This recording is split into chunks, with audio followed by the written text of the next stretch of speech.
Hola, ¿qué tal? Mi nombre es Juan Pablo Pardo y en el contexto de la materia Religión, Guerra y Política vengo a presentarles a grandes rasgos este documento llamado Víctimas Cristianas de la Iglesia de los Pobres, un grito profético y liberador. Es un informe presentado a la Comisión para el Esclarecimiento de la Verdad, la Convivencia y la No Repetición.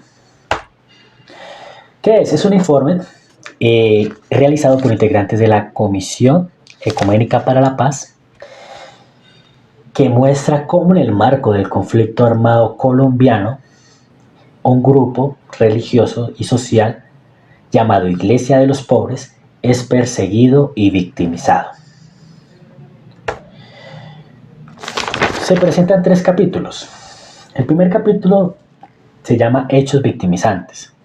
Entre los hechos victimizantes más que se sobresalieron están el asesinato, la desaparición forzada, el exilio y el desplazamiento. De estos 4, el asesinato fue el que más se cometió, ¿no?, en contra de este movimiento, porque de 48 casos, 40 casos pertenecen al homicidio. En este capítulo hay 4 apartados. En un primer apartado se presentan las causas, ¿no?, del porqué de estos hechos victimizantes.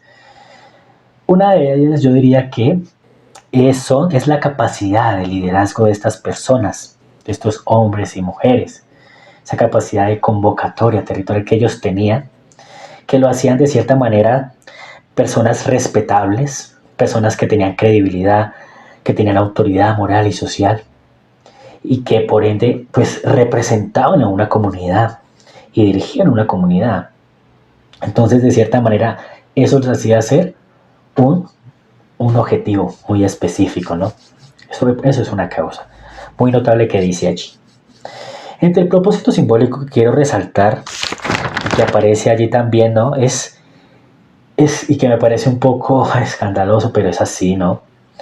Es como, digamos, en estos hechos victimizantes aparece no solamente la figura del Estado, ¿sí?, sino también la figura de la propia jerarquía eclesiástica, como desde dentro de la iglesia había un cierto grupo, ¿sí?, que se le podía llamar ultraconservador, que no estaba de acuerdo con ciertas posturas, ciertas maneras de ver la vida, de pensar, de entender, de practicar la fe, que también, ¿no?, sirvieron, que utilizaron ciertas estrategias y se involucraron, se relacionaron directamente con el Estado para también acometer este tipo de actos, ¿no?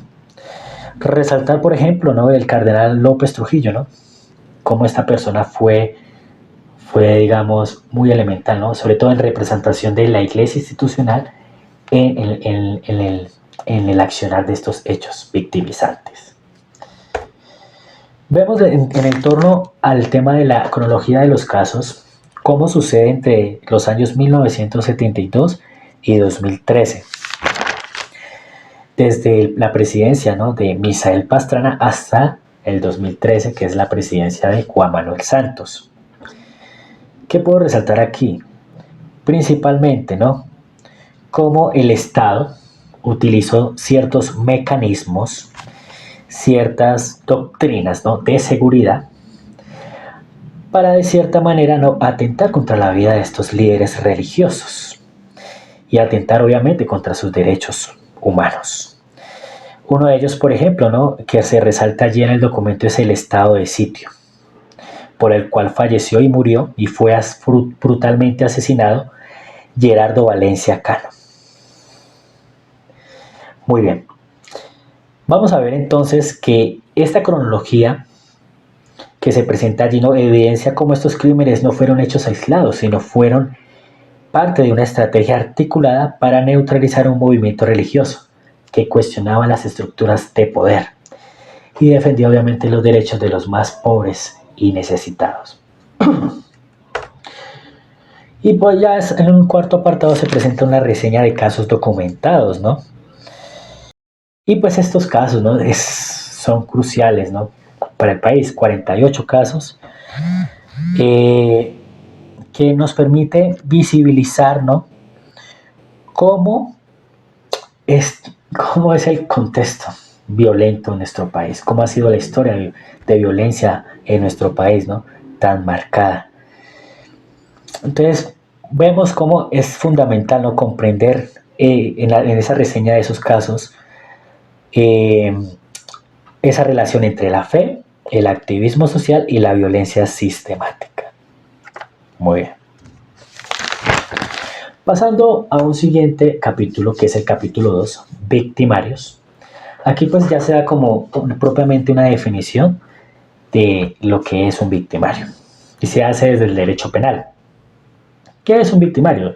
Es un sujeto que causa daño ya sea por acción, con intención u omisión, física, legal o simbólicamente a otra persona, a otro sujeto o a un colectivo. Básicamente, ¿no? Entonces, si lo contextualizamos en este movimiento, ¿no? A este movimiento se le tildaba, ¿no?, de comunistas, de revolucionarios, de herejes, de ir en contra de la sana doctrina, de alborotadores, de problemáticos en general. Entonces, todas esas estigmatizaciones que se le tenían a este movimiento sirvieron como, de cierta manera, como mecanismos, ¿no?, de represión. Vemos entonces en el tema, yo creo que es importante en la relación entre victimarios y hechos victimizantes, ¿no? La parte de que todo inicia, ¿no?, desde la década de los 70, pero es en la década de los 80 y 90 cuando se registra la mayor cantidad de crímenes, ¿no? 38 casos. 38 casos. En cuanto a la parte geográfica, ¿no?, la violencia se concertó en 15 departamentos, la violencia hacia este movimiento, sobresaliendo Antioquia, Cauca, norte de Santander y Valle del Cauca. De la parte cualitativa que me parece interesante, el principal actor victimario fundamental es el Estado colombiano. ¿Por qué? Porque pues a ellos se les asigna la mayoría de los casos. Entonces, 34 casos, 26 de paramilitares, 7 del ejército, 1 de la policía. Entre los otros se les da 3 casos a las FARC, 2 casos a bandas criminales, 1 caso a los terratenientes, 1 al EPL y 7 casos que hasta el momento no hay, digamos, ningún responsable. Entonces vemos que había una coordinación. Ahora, no solo entre la iglesia con el Estado, bueno, la jerarquía eclesiástica con la iglesia, sino también entre el Estado y los paramilitares, ¿no? Pasamos a este apartado que me parece muy importante, este segundo capítulo, y es la pregunta, ¿no? ¿Qué era lo que debía ser destruido? Es una pregunta muy interesante, porque no apunta en primera instancia a la eliminación propiamente de los individuos, de estos líderes religiosos, sociales. O sea, no apunta a la eliminación de estas personas como un fin en sí mismo, sino como un medio. O sea, lo importante no era matarlos. Lo importante era erradicar una forma de entender la fe cristiana, de vivir la fe cristiana y obviamente de ponerla en práctica con los demás. Eso era lo que ellos pretendían erradicar. Es decir, los victimarios. Eso era lo que ellos pretendían hacer. O sea, más allá de querer destruir estructuras organizativas, era destruir esa forma distinta de vivir un cristianismo, ¿no?, encarnado en la vida del pueblo y orientado a la transformación social. Y obviamente enlazado con la justicia.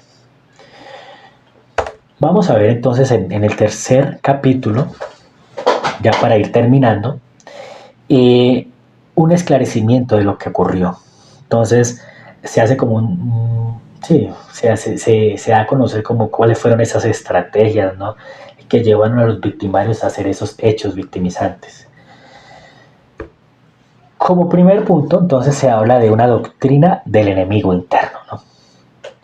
¿Y qué es eso? En el contexto del conflicto armado, es una propuesta que vista como subversiva, por parte de sectores conservadores. Cuando yo aquí digo conservador no me refiero solamente a la parte doctrinal religiosa, sino conservadores en el sentido de seguir al pie de la letra una tradición. Entonces, conservadores tanto del Estado como de la jerarquía eclesiástica, que consideraban a una persona enemiga interna si esta persona no comulgaba con las creencias, con la forma de ver la sociedad, con la forma de entender la política. Entonces, el Estado y esta parte de la jerarquía eclesiástica juzgaban, criticaban a estos miembros de este movimiento, los tachaban de comunistas, de socialistas, de usar una ideología marxista, ¿no?, para conseguir sus ideales, para analizar sus formas sociales, de construir sociedad, etc. Entonces, para tener claro, ¿no?, hay una doble persecución. Entonces está la desde adentro de la iglesia y la que hace parte de las fuerzas estatales y armadas, que es propiamente el Estado. Ya yendo a un siguiente apartado, que es la praxis de la fe, ¿no? Una práctica peligrosa, pues básicamente, ¿qué es lo que dice acá? Que esa praxis de la fe de estos miembros que pertenecían a este movimiento, Iglesia de los Pobres, pues representaba una amenaza con el orden ya establecido. O sea, porque ya no se limitaba simplemente a unas creencias o a practicar un culto creyente, sino que necesariamente se tenía que expresar en un contexto social. O sea, tenía que ser una praxis comprometida con la transformación de la realidad. Si no había transformación, no era una fe genuina y no era una práctica válida. Entonces tenía que involucrarse con la transformación de una realidad que se consideraba injusta. Por ejemplo, el tema de la pobreza, ¿no?, que ahorita ya más adelante lo voy a decir. La opción preferencial por los pobres. Se denunciaba la pobreza como un acto de injusticia estructural de la sociedad. Y por ende, digamos, se utilizaba de cierta manera la figura de un Dios liberador que estaba presente y se hacía presente sobre todo para los más necesitados, para los más sufrientes. Entonces, pasando al proyecto de vida, ¿no?, la mayoría de las víctimas fueron de origen campesino, tuvieron un cierto compromiso popular, ¿no?, ya sea en el ámbito social, político, económico. O sea, eran muy comprometidos con la comunidad, tuvieron una buena formación cristiana. Por eso es interesante ver cómo, o sea, la mayoría de estas personas víctimas, que estamos hablando de obispos, sacerdotes, religiosos, laicos, o sea, fueron formados por comunidades religiosas como los claretianos, jesuitas, franciscanos. O sea, tenían una buena formación académica. Y de cierta manera eso les otorgaba autoridad, ¿no?, para hablar en público y para expresar, y para, sí, expresar sus opiniones respecto a lo que vivían, ¿no?, en su entorno y en la sociedad. Entonces había una alta incidencia, ¿no?, en procesos sociales y educativos. Por ejemplo, hay una maestra, me parece que se llama Teresita, que nombran ahí en el texto, cómo esta maestra fue masacrada, fue ejecutada delante de sus alumnos. O sea, ella mientras daba la clase la acribillaron con un arma de fuego. O sea, imagínate tú esa escena, terrible. Pero eso para decir que tenían tanta influencia en la parte educativa, en la parte social, ¿no? Y sobre todo, ¿no?, vidas profundamente humanas, cristianas y transformadoras. Si el cristianismo no sobrepasaba las paredes de un templo, no era realmente un cristianismo. O sea, la oración tenía que trascender e ir más allá del encuentro con el más pobre, con el más necesitado. En un otro apartado está una práctica que se acerca al reino de Dios, a un cambio de la realidad, ¿no? Entonces, en este apartado se presenta, ¿no?, que este movimiento de la Iglesia de los Pobres se inspira en 3 hitos fundamentales. Entonces está el Concilio Vaticano II, el encuentro de sacerdotes en Golconda y y la tercera conferencia general de CELAC en Medellín. Entonces, estos tres hitos fundamentales, ¿no?, inspiraron a este movimiento a tener de cierta manera, una renovación teológica, ¿no?, que va muy de la mano con la teología de la liberación y con su método de ver, juzgar y actuar, que consistía en tres cosas fundamentales, ¿no? Buscar la dignidad humana por encima de todo, la justicia social y sobre todo la opción preferencial por los pobres. Entonces, ¿cómo se entendía el reino de Dios? ¿Cómo se entendía el reino de Dios? Se entendía como, o sea, si sucedía ese cambio social y político, era porque se estaba manifestando ya el reino de Dios. O sea, el reino de Dios no se miraba como allá, sino un reino ya presente, ¿no?, en la transformación social y política de la sociedad, no solamente religiosa. Bueno, ya para ir terminando,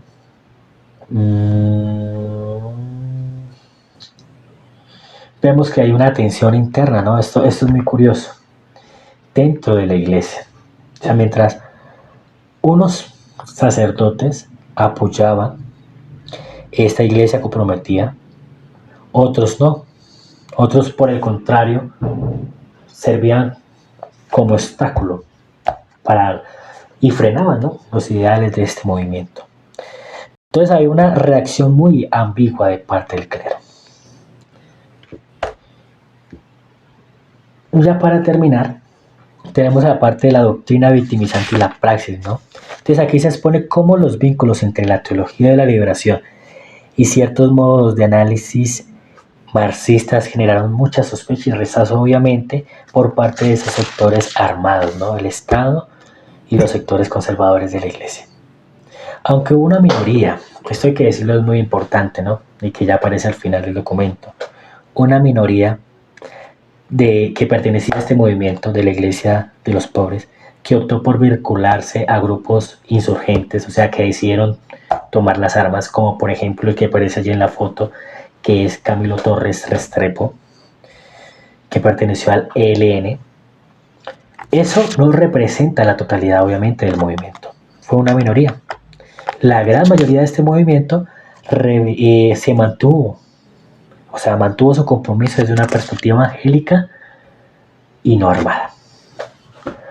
Bueno, entonces como conclusiones tenemos las siguientes, he puesto estas.